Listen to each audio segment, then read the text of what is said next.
3 days. That was all it took. 3 days to erase the greatest military machine the ancient world had ever seen. 30,000 elite Roman soldiers marched into the dark heart of Germania. None would ever march out. This wasn't just a brutal defeat, it was an extermination. The absolute annihilation of 3 entire Roman legions. Rome, the untouchable empire, was brought to its knees.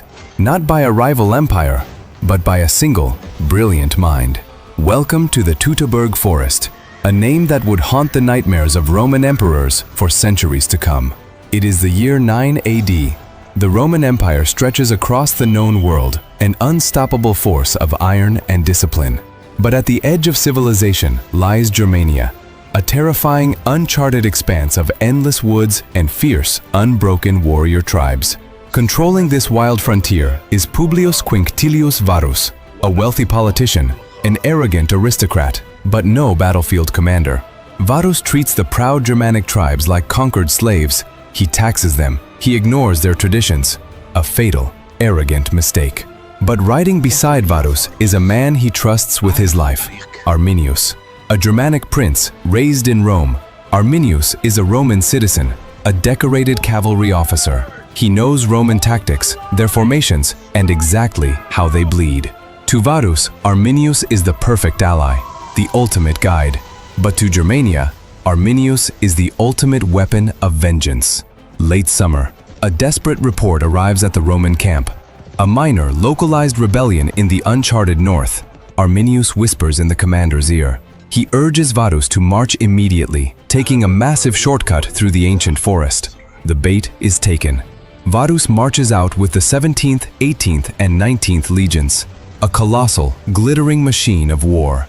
They drag along thousands of civilians, families, and heavy baggage wagons, a slow, vulnerable serpent of iron and flesh. As they enter the Teutoburg Forest, the daylight dies. The massive canopy swallows the sun. The air grows cold and suffocating. The path violently narrows. It twists through treacherous swamps and dense, blocking timber. The strict Roman formations begin to fracture. A Roman legion survives on its tight, unbreakable shield wall. Here, in the roots and mud, they cannot stand shoulder to shoulder. Suddenly, the sky breaks open. A violent, blinding storm erupts. Torrents of rain turn the narrow tracks into knee-deep quagmires. Leather shields absorb the water, becoming impossibly heavy. Bowstrings snap. The Romans are exhausted, freezing, and completely disorganized. The perfect moment. Arminius and his auxiliary cavalry detach from the main column, claiming they will scout ahead for danger.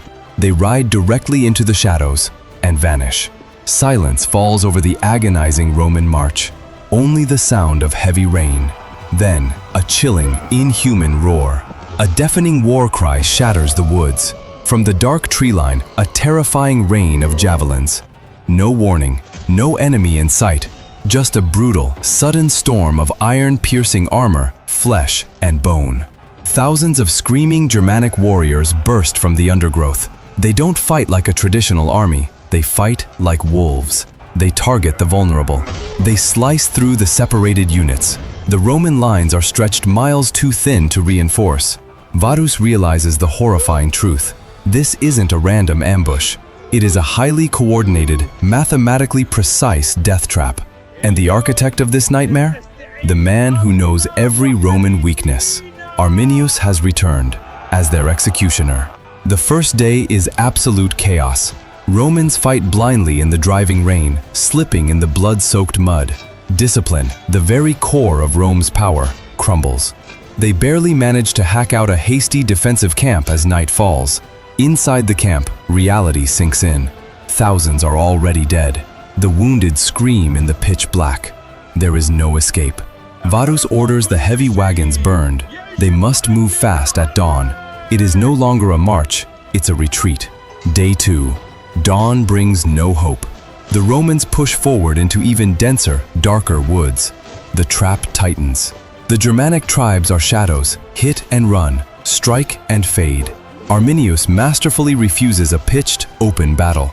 He slowly, methodically suffocates the mighty Roman beast, bleeding them from 1,000 tiny cuts from the tree line. The Romans fight with the pure ferocity of doomed men. They break out into a brief open clearing, forming their shields. They beg for a fair fight. But Arminius is a tactical genius. He doesn't take the bait. He simply waits. He waits until they are forced back into the narrow, suffocating tree line, and then the slaughter resumes. The storm rages on without mercy. Exhaustion and terror are killing just as many as the enemy blades. Night falls again, a grim, terrifying darkness. The surviving Romans are trapped, bleeding, surrounded by tens of thousands of unseen enemies.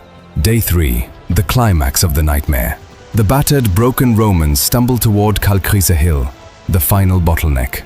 On one side, a treacherous, bottomless bog. On the other, a steep, densely forested hill. A perfect, inescapable funnel. But this is no natural choke point. Arminius has spent months preparing for this exact moment. Hidden brilliantly behind the trees, a massive, fortified earthen wall waits for the approaching legions. The Romans are forced into a strip of land barely wide enough to walk, a suffocating corridor of mud and fear. From behind the hidden wall, the Germanic tribes unleash absolute hell, a continuous, devastating barrage of spears and heavy stones. The Romans try to storm the wall. They claw at the slippery, blood-soaked earth. They're thrown backward, slaughtered by the dozens. Panic. Pure, unadulterated panic sweeps through the ranks. The legendary Roman discipline finally shatters into a million pieces. It is no longer an army. It is a terrified mob. Soldiers drop their shields, abandoning their formations entirely. The Germanic warriors pour over the earthen wall like a tidal wave of fury. The final trap is sprung. The jaws snap shut. The slaughter is absolute. The forest floor becomes an ocean of broken steel and shattered bodies. Roman cavalry, the elite reserve, panic and attempt to flee, abandoning the infantry. They are hunted down and drowned in the swamps. Infantrymen, completely surrounded and out of stamina, simply drop their weapons. But no mercy is given, none is asked. The brilliant Roman war machine is systematically disassembled, piece by piece, by men wearing animal skins.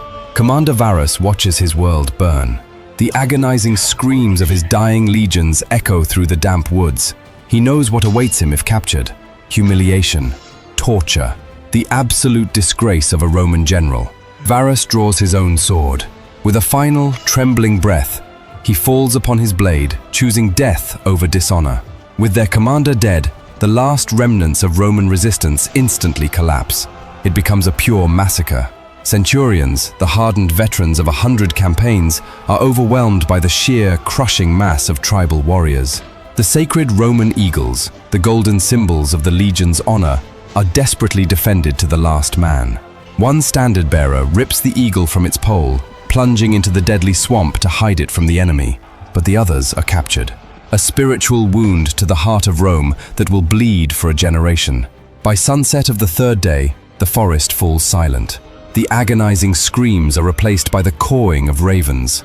30,000 men, 3 full legions, 6 cohorts of auxiliaries, 3 squadrons of cavalry, completely wiped from existence. The battlefield is a horrific testament to Arminius's genius, a sprawling masterpiece of tactical deception and psychological warfare. He used the terrain, he used the weather, he used Roman arrogance against them. The perfect asymmetric victory. A handful of survivors managed to crawl through the mud, escaping the forest under the cover of darkness. They carry the terrifying news back to the Roman forts on the Rhine. The unthinkable has happened. Rome can bleed. Word reaches the capital. The bustling streets of Rome fall into a stunned, absolute, deathly silence. Emperor Augustus, the most powerful man on earth, is broken by the news. He tears his clothes in deep mourning. He wanders the grand halls of his palace, refusing to cut his hair or shave his beard for months. Legend says he would bash his head against the marble doors, screaming into the empty corridors. "Quintilius Varus, give me back my legions!" A haunting cry of absolute despair from an emperor who lost everything. The 17th, 18th, and 19th legions are struck from the Roman military registry. Their numbers are never used again, cursed forever. A permanent reminder of the men swallowed by the shadows of the Teutoburg Forest. Arminius sends the severed head of Varus to a rival tribal king, attempting to spark a massive, unified uprising. He expects Rome to crumble, but he underestimates the sheer, stubborn resilience of the Roman Empire. Rome doesn't fall, but it violently recoils. The empire pulls its borders back to the Rhine River. They fortify the banks. They build walls. They decide that the dark woods of Germania are cursed by the gods. The Battle of the Teutoburg Forest changes the map of the world forever. It halts Roman expansion in its tracks. The Latin language, Roman law, and Roman architecture are permanently locked out of the lands east of the Rhine. Because of 3 days in the mud, a massive cultural divide is created in Europe, one that still exists today. Arminius becomes a legend, the liberator of Germania, the man who outsmarted the smartest military minds on earth.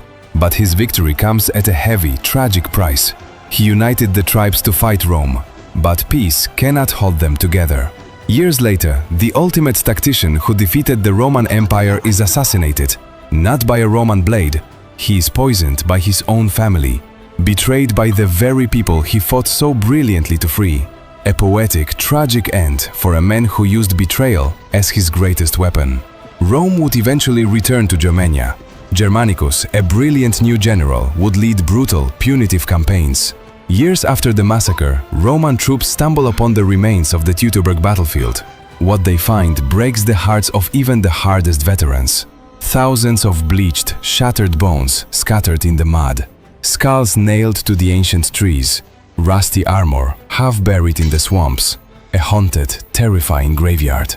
They bury their fallen brothers with deep, sorrowful honors. But the psychological scar is permanent. The myth of Roman invincibility was shattered in those woods. They learned that iron and discipline have limits. Even the greatest empires can be dismantled by terrain, weather, and a single, brilliant strategic mind. The Teutoburg Forest stands as history's ultimate lesson in military arrogance and the deadly power of deception. 30,000 ghosts still whisper in the winds of Germany, a reminder of the day the Roman war machine died. Strategy is not just about numbers or steel, it is about the mind. It is about understanding your enemy better than he understands himself. Arminius proved that the most dangerous weapon on the battlefield is the unseen trap waiting in the dark. This was the Teutoburg Forest, the graveyard of legions, the 3 days that broke the Roman Empire.